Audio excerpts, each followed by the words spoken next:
నిన్న రాత్రి ఇజ్రాయెల్ ప్రధాని Benjamin Netanyahu Iran supreme Ali Khamenei చనిపోయినట్లు మాకు ఎన్నో సూచనలు వచ్చాయి అనే చాలా పెద్ద బాంబే పేల్చాడు. రాయిటర్స్ ప్రకారం ఇరాన్ కూడా అలీ ఖమేనీ చనిపోయినట్లు కన్ఫర్మేషన్ ఇచ్చిందంట. ఇరాన్ సుప్రీం అలీ ఖమేనీ అంటే మామూలు నాయకుడు కాదు. ఇరాన్ థియోక్రటిక్ రెజీమ్ కు గురువు, మత బోధకుడు.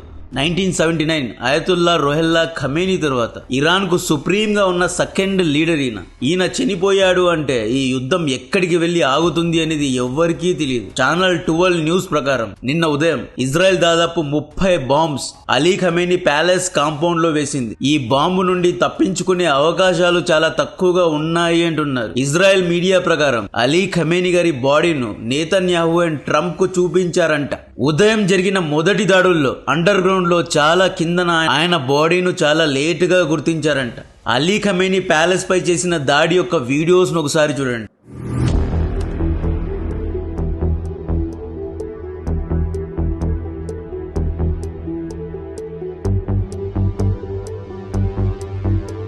కొద్ది గంటల ముందు అంటే నిన్న రాత్రి 8 గంటలకు అలీ ఖమేనీ పబ్లిక్ స్పీచ్ ఇవ్వబోతున్నాడు అనే వార్తలు వచ్చాయి. బట్ ఈయన బయటకి రాలేదు, స్పీచ్ కూడా ఇవ్వలేదు. ఇక్కడ చాలా సార్లు అలీ ఖమేనీ చనిపోయాడు అనే వార్తలు వచ్చాయి. బట్ ఈసారి పెద్ద పెద్ద పత్రికలు ఈయన చనిపోయాడు అనే కన్ఫర్మేషన్ ఇచ్చారు. ఈవెన్ డొనాల్డ్ ట్రంప్ కూడా ఈయన చనిపోయాడు అనే చెబుతున్నాడు. ఇరాన్ కు ఏదో చాలా పెద్ద దెబ్బ పడింది కాబట్టి ఇర్రేషనల్లీ అగ్రెసివ్లీ రియాక్ట్ అవుతోంది. నిన్న రాత్రి ఇరాన్ ఇజ్రాయెల్ పై 250 మిసైల్స్ అండ్ షాహిద్ డ్రోన్స్ ను ఫైర్ చేసింది.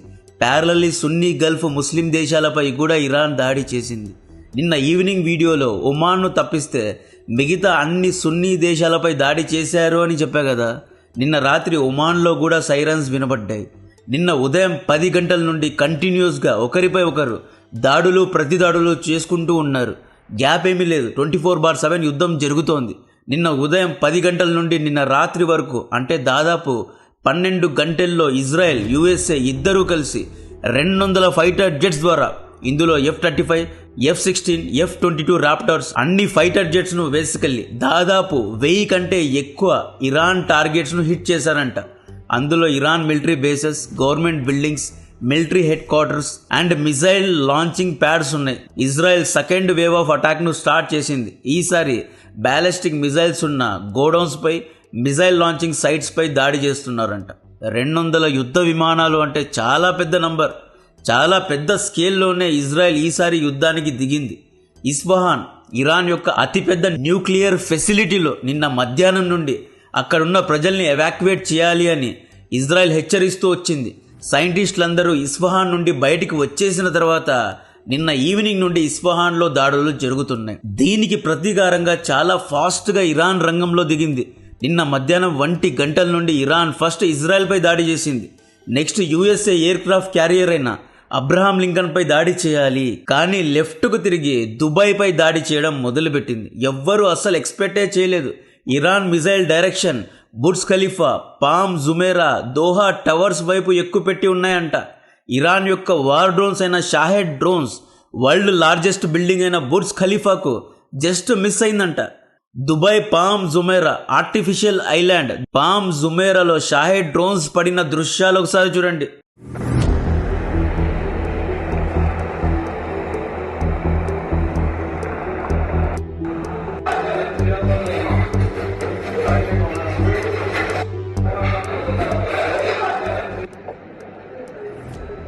నెక్స్ట్ బెహ్రీన్లో ఉన్న మనామా రోడ్డు దగ్గరున్న USA 5th ఫ్లీట్ పై ఇరాన్ ఫస్ట్ మిసైల్స్ ను ఫైర్ చేసింది కదా.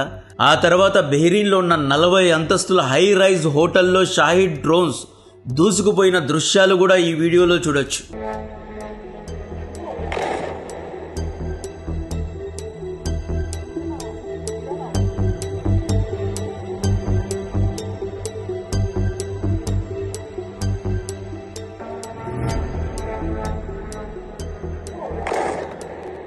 ఇక్కడ ఇరాన్ దగ్గరున్న షాహెద్ 136 డ్రోన్స్ ను UAE దగ్గరున్న థర్డ్, బెహ్రీన్ దగ్గరున్న ప్యాట్రాయిట్ వంటి anti missile defence systems intercept చేయలేవు.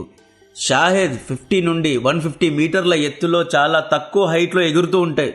Doha and UAE high rise buildings ఉన్నాయి కదా, దానంత ఎత్తులో ఎగురుతూ ఉంటాయన్నమాట. Third Patriot high altitude ballistic missiles and high speed వచ్చే మిసైల్స్ ను మాత్రమే ఇంటర్సెప్ట్ చేయగలవు. రష్యా యుక్రెయిన్ యుద్ధంలో ప్యాట్రాయిడ్ థర్డ్ షాహెన్ను ఇంటర్సెప్ట్ చేయలేకపోయాయి. This is actually and tactical failure. War lesson ఇది. ఫతేవన్, ఖర్రమ్ షేర్, గదర్ వంటి మిజైల్స్ను ఇవి ఇంటర్సెప్ట్ చేయగలవు.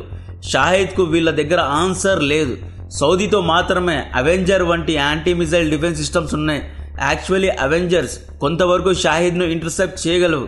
ఈ గల్ఫ్ దేశాల దగ్గర ఇజ్రాయెల్ యొక్క ఐరన్ డోమ్, ఇండియా యొక్క ఆకాష్ వంటి యాంటీ మిజైల్ డిఫెన్స్ సిస్టమ్ లేవు కాబట్టి షాహిద్ డ్రోన్స్ ఈల లేసుకుంటూ ఎక్కడైనా దాడి చేయగలదు. ఇక ప్యాంటసీర్ కూడా డ్రోన్స్ను ఎఫెక్టివ్గా ఇంటర్సెప్ట్ చేయలేదు.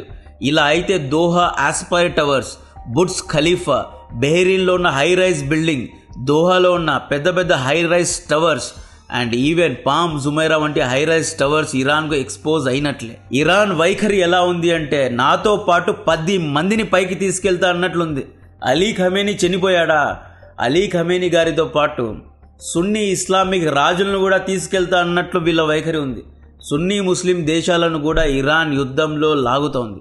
Saudi, Oman, Kuwait, UAE, Bahrain, Qatar ఈ 6 దేశాల్లో బెహ్రీన్లో ఒక్కటే షియా మెజారిటీగా ఉంది. మిగతా 5 దేశాల్లో సున్నీ మెజారిటీగా ఉంది. నిన్న ఇజ్రాయెల్ యుఎస్ఏ చాలా డిఫరెంట్గా ఇది వరకు ఎప్పుడూ చూడని విధంగా ఉదయం పూట దాడి చేశారు. మేబీ మొసాద్ లేదా ఇజ్రాయలీ ఏజెంట్స్, ఇరాన్ మిలిటరీలోనే ఉన్న కొంతమంది ఏజెంట్స్ అలీ ఖమేనీ పలానా చోట ఉన్నాడు అనే కన్ఫర్మేషన్ ఇచ్చి ఉంటారు కాబట్టే ఉదయం పూట హుటాహుటిన దాడి చేసి ఉంటారు.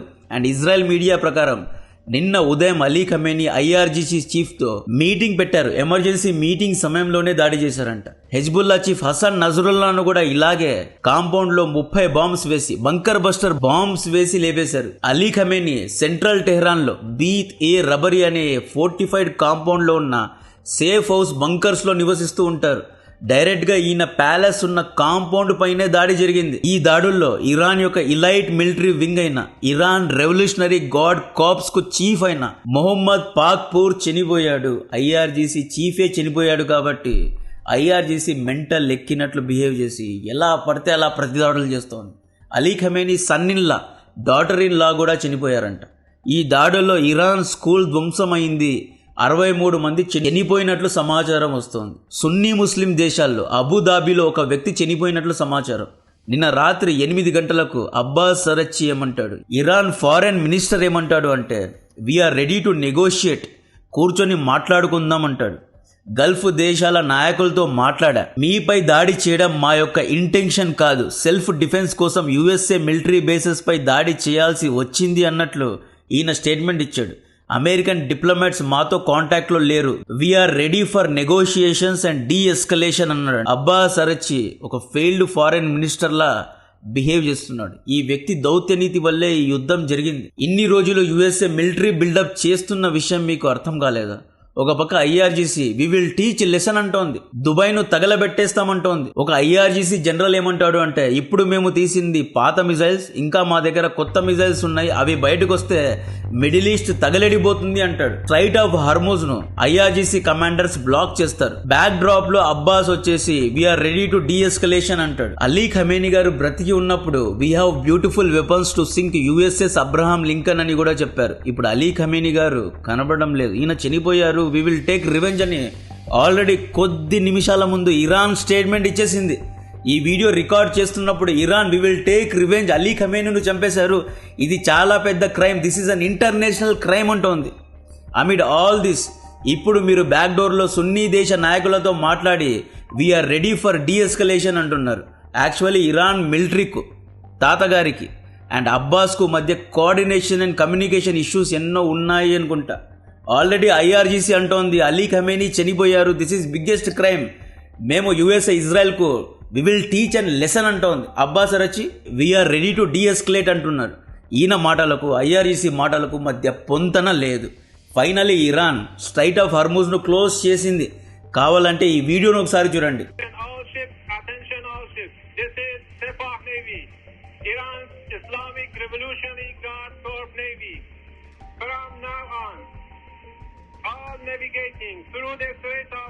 ఇక్కడ నుండి 80% ఏసియాకు ఆయిల్ సప్లై అవుతుంది.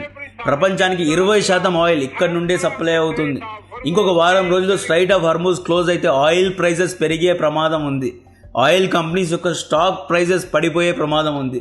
డిఫెన్స్ కంపెనీస్ యొక్క స్టాక్ ప్రైజెస్ పెరుగుతాయి. చాలా మంది వరల్డ్ వార్ 3 వచ్చేసింది అని కూడా కామెంట్స్ పెడుతున్నారు. వాషింగ్టన్ పోస్ట్ ప్రకారం Saudi crown prince MBS Mohammed bin Salman ట్రంప్కు పలుసార్లు కాల్ చేసి ఇరాన్పై యుద్ధం చేయాల్సిందే అని ఒత్తిడి పెట్టారంట. This is as per Washington post.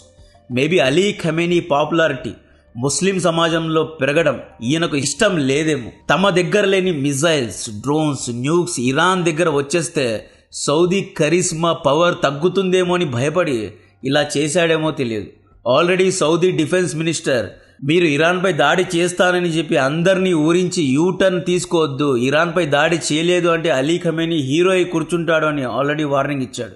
So ఈ విధంగా ఆల్రెడీ సున్నీ షియాల మధ్య కోల్డ్ వార్ జరుగుతోంది. ఇప్పుడు బాహాటంగానే వీళ్ళు ఎలాగైనా ఇరాన్ను దించండి, అనచండి అంటున్నారు. సో అలీ ఖమేనీ గారి మరణానికి ఇరాన్ ఎలా ప్రతీకారం తీర్చుకుంటుంది అనేది చూడాలి. ఇప్పుడు వాషింగ్టన్ పోస్టే ఎంబీఎస్ఏ డైరెక్ట్గా ఇరాన్పై దాడి చేయండి అని ఒత్తిడి పెట్టారు అనే స్టేట్మెంట్ ఇచ్చింది. కాబట్టి మేబీ సౌదీ అరామ్కోపై దాడి చేస్తారా, లేదా రియాద్పై దాడులు చేస్తారా, లేదా ఎంబీఎస్నే టార్గెట్ చేస్తారా, లేదా ప్రిన్స్ ప్యాలెస్ను టార్గెట్ చేస్తారా, లేదా సున్నీ ముస్లింలో ఉన్న 6 రాజ కుటుంబాలపై దాడి చేస్తారా అనేది ఎవరికీ తెలియదు. అండ్ ఇరాన్ యొక్క షాహెద్ 136 డ్రోన్స్కు సమాధానం గల్ఫ్ దేశాల దగ్గర లేదు. ఈ డ్రోన్స్ ఎప్పుడైనా ఎక్కడైనా దాడి చేయగలవు. యుఎన్ ఎమర్జెన్సీ మీటింగ్కు పిలుపునిచ్చింది. మేబీ మండే రోజు ఇరాన్ అండ్ యుఎస్ఏ దౌత్యవేత్తల మధ్య శాంతి చర్చలు జరిగినా జరగవచ్చు. అయితే ఇక్కడ మళ్ళీ చెప్తున్నా, ఇరాన్ ఫారెన్ మినిస్ట్రీ నార్త్ వైపు వెళ్తూ ఉంటే ఐఆర్జీసీ సౌత్ వైపు వెళ్తూ ఉంటుంది. అబ్బాస్ శాంతి చర్చలు బ్యాక్ డోర్లో చేస్తూ ఉంటాడు. ఐఆర్జీసీ కమాండర్స్ అండ్ జనరల్స్ పెద్ద పెద్ద వార్నింగ్లు ఇస్తూ ఉంటారు. సో దీని గురించిన మరిన్ని డీటెయిల్స్ ఇస్తూనే ఉంటా. కాంటెంట్ నచ్చితే వీడియోను లైక్ చేయండి, ఛానల్ను సబ్స్క్రైబ్ చేసి అందరికీ షేర్ చేయండి. జై హింద్.